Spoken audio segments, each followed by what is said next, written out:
ভাৰ্মিচিলিৰ বহুত ধৰণৰ ৰেচিপি আছে, কিন্তু আজি মই বনাইছোঁ জৰ্দা ভাৰ্মিচিলি, যিটো জৰ্দা ৰাইচো বনাই। মই ভাৰ্মিচিলি দি জৰ্দাৰ মানে চেৱৈটো বনাইছোঁ। আৰু তাৰ কাৰণে মই প্ৰথমতে পানীখিনি ভালকৈ উতলোৱাৰ পিছত এচামুচ মই তেল দিছোঁ আৰু অলপ হালধি দিছোঁ। ইয়াৰ ঠাইত আপোনালোকে যদি ফুড কালাৰ খায় তেতিয়াহ'লে ব্যৱহাৰ কৰিব পাৰে।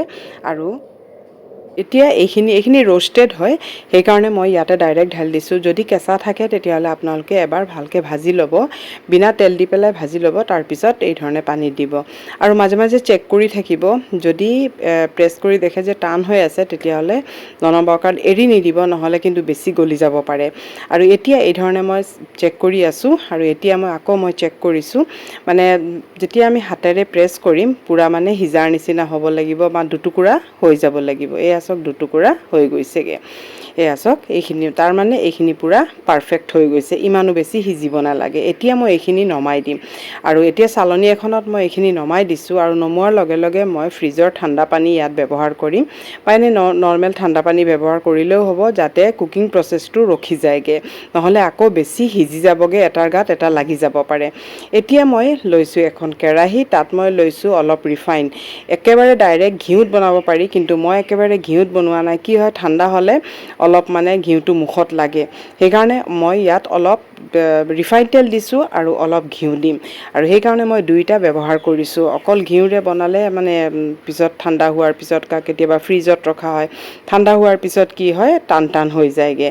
এতিয়া মই 2 চামুচ ৰিফাইন অইল আৰু 2 চামুচ মই ইয়াত ঘিউ দিছোঁ। দি পেলাই এইখিনি মই প্ৰথম ড্ৰাই ফ্ৰুটছখিনি মই ভালকৈ ভাজি ল'ম। এইখিনি অলপ ৰঙচুৱা হোৱাৰ পিছত তাৰপিছত মই কিচমিচ দিম, কাৰণ কিচমিচ মই লাষ্টত দিছোঁ, কাৰণ এইখিনি ভাজোঁতে বেছি সময় নালাগে।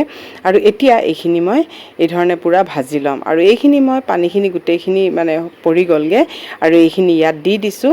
আৰু এতিয়া এইখিনি মই ভালকৈ অলপ লৰাই থাকিম। প্ৰথমে অলপ কেৰাহীখনত অলপ লাগিব পাৰে, নন ষ্টিক হ'লে নালাগে, কিন্তু ইয়াত অলপ লাগিব পাৰে, কিন্তু চেনি দিয়াৰ পিছত আৰু নালাগে। মই যিটো কাপেৰে মই চেৱৈ লৈছিলোঁ, সেই কাপেৰে মই আধা কাপতকৈ অলপ বেছি মই ইয়াত চেনি ব্যৱহাৰ কৰিছোঁ। মিঠাটো আপোনালোকে কম বেছি পৰিমাণে ব্যৱহাৰ কৰিব পাৰে, নিজৰ কথা। আৰু ইয়াত মই ইলাচি গুড়ি দিছোঁ, আৰু যিহেতু আমি জৰ্দা চেৱৈ বনাইছোঁ, আৰু সেইকাৰণে ইয়াত মই অলপ কেওৰা ৱাটাৰো ব্যৱহাৰ কৰিম, কাৰণ কেওৰা ৱাটাৰ নিদিলে আৰু জৰ্দাৰ মানে হেৰিটো নাথাকিব। আৰু চাইডে চাইডে যিবোৰ লাগি গৈছে, ইয়াত মই আৰু এচামুচ ঘিউ মই ব্যৱহাৰ কৰিছোঁ।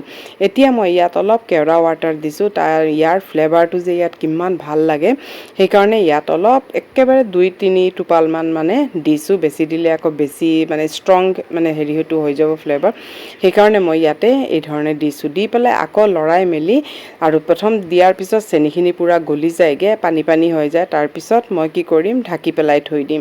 আৰু এয়া চাওক আমাৰ যিখিনি পানী ওলাইছিলে গোটেইখিনি হেৰি হৈ গ'ল।